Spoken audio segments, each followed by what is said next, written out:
So, hello guys, good morning again sa inyong lahat at welcome back again. Ako ay Sis Blowy. Welcome back again sa ate kusina. Oy, baba ka dyan, Blowy. Makulit yung yung aso namin. Ayan si Blowy oh. Siya na yung aso namin makukulit nagano yung mayakap sa ko sa biwang ko. Magluluto tayo guys ng almusal. Medyo natagalan ako magprito kasi hindi ko tinuto yung mga frozen foods natin. Sana maaga ko ito tinuto yung isa, yung daing na bangos, ayan, medyo mabato pa rin. Kanina nga sana nga mga madaling araw sana ito nilabas ko sa ref. Tapos yung yung frozen foods natin, okay na, ready to fry na ito. Tapos meron pa tayong natira na dalawang chicken nuggets. Tapos ito masarap to talaga guys. Ayan, daing na bangos. Thank you sa kaibigan natin. Thank you kay Ate Jane sa recipe mo. Ang sarap ng pagkatimpla ng bangos. So ayan, isang lang to. Simple lang yung timpla nito guys, pero pag naluto na sobrang sarap. So ayan guys, samahan niyo ako at magluluto tayo ng ating ulam sa almusal.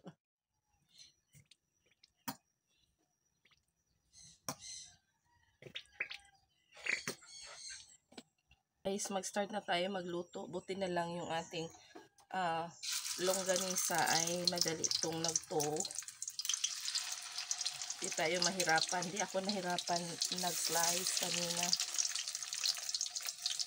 So, ayan.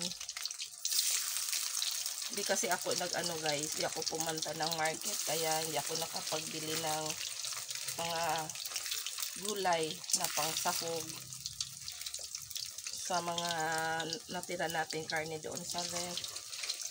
Kaya ito lang muna. Mga instant na ulam.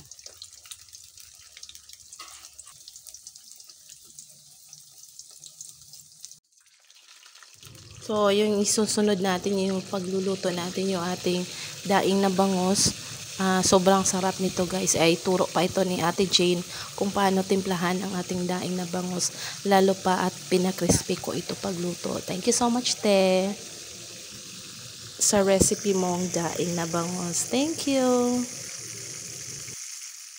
Ito si Lola guys. Gumagawa siya ng lauoy kasi nga medyo makulimlim yung panahon natin. Ngayon, gagawa siya ng ulam niya, malunggay, tsaka may halong isda. Ito yung ihalo niya sa kanyang malunggay.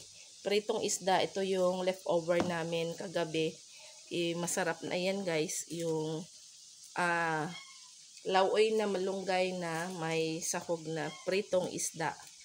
Yun yung pinaka masarap talaga higupin sa malamig na panahon. Yung malunggay natin, sobrang ganda oh. Green na green yung malunggay natin. Sa bakuran lang yan ni Lola makikita guys. Haluan natin ng alugbati. Ang daming alugbati dito sa harap ng bahay. Magaganda pa naman yung tubo guys. Yan oh.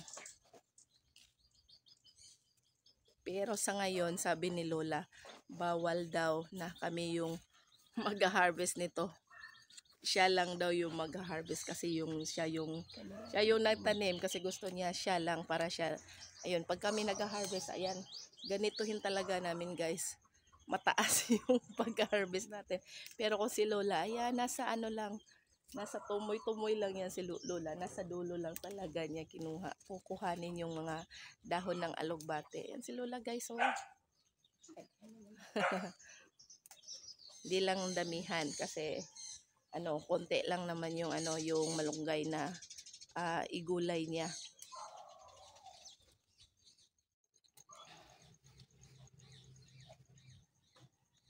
Nakaabot si Lola. Ha? Oh, ayan lang daghan na kayo. Malapot ra ba na siya kayo? Gamay mong kamunggay. Pilig dahon. Kanang dahon nga ko andi ay sibuyas. Oo.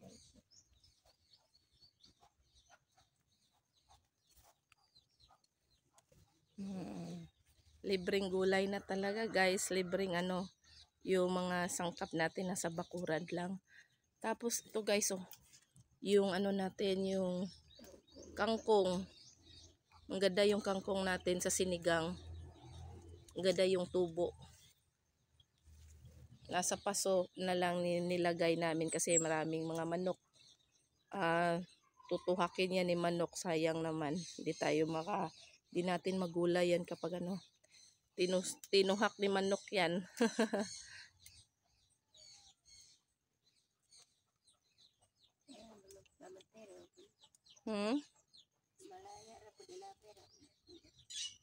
Lagi, kana na lang kuan. Kana mga laos lang labano.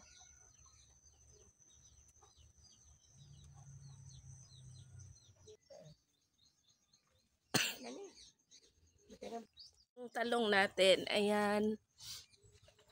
Lumaki na guys. Inyong talong na pinakita ko sa inyo dati na mga seedlings. Ayan, dito tinanim ni Lola. Malalaki na. Nilagay din sa paso yan.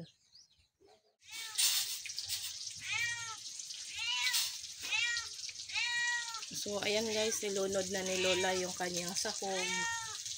Yung pritong isda.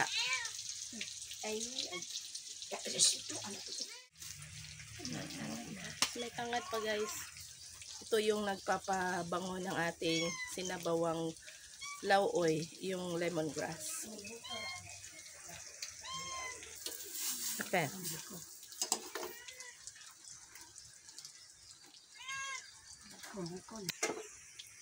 Humot na kayo lang, ibukaw na.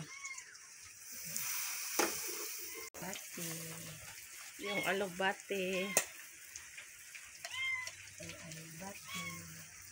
Wow, sarap na alubate guys. Oh, fresh na fresh talaga. Basta ni malunggay. Malunggay. At saka dahon sa sibuyas. Isa lang na siya.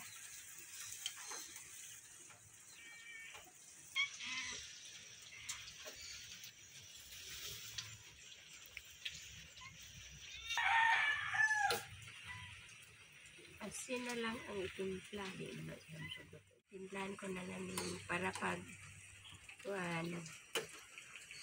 lagyan ko na lang yung kunting asin. Asin lang imo itimpla na. Okay na lang kay nanan po na itimpla ng kuan, isda. Wow, sarap guys. Ang bango ng ano. Yung alugbate yung ano nagbibigay bango, tsaka yung ano mabango mo talaga yung ano, masimoy mo talaga yung bango ng alugbate. Kunting asin.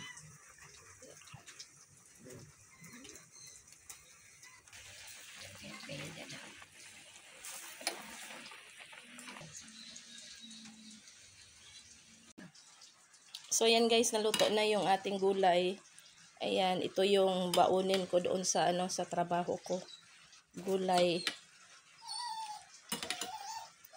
Tapos ito. Binaon ko yung isang daing tsaka gulay. Complete na yung ating lunch mamaya guys. So dagdagan ko ng sabaw. Sarap ng lunch ko mamaya. Ayan. Dagdagan ko pa ito ng kamatis tsaka ano, bombay. Daghan na tunga na siya o ano, ice cream. So, hanggang dito na lang yung video natin guys. Thanks for watching. Bye-bye. Lola. Bye-bye. Bye guys. Kain tayo. Sarap ng ulam namin. Mainit na sabaw. Bye guys. Ayan.